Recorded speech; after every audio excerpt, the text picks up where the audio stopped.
did some research before I was ever engaged, before I was ever dating anybody. I felt like I was perpetually single forever. And I had done a lot of research about the fact that the wedding industry had started targeting women in this crazy new way in the last 10 years, maybe the last 15. But before about the year 2000, when you looked in wedding magazines or any sort of advertising or things selling to brides, you just did not see the ideal that you needed to slim down for the big day, that on your big day you needed to be as little as possible. That was something that advertisers came up with about the year 2000. Studies show that it just wasn't around before that. And studies also showed that in just the last couple of years, one study was with 300 women. And I think they found that at least 70% of them wanted to lose at least 20 pounds by the time they got married.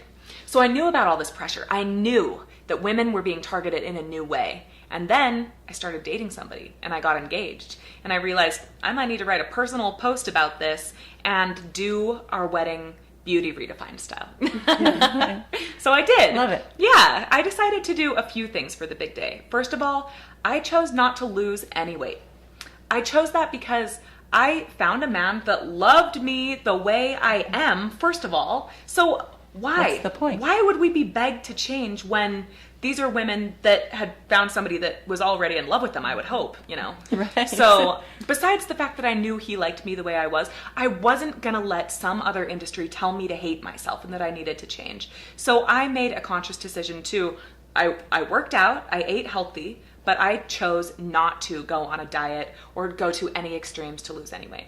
Another thing I did was that I stayed off of social media. The second I announced my engagement on Facebook, the targeted ads immediately began popping up that talked to me about where I needed to buy my most expensive wedding dress and all of the wedding plans that I needed to succumb to have an ideal wedding and how much weight I needed to lose and every other thing under the sun.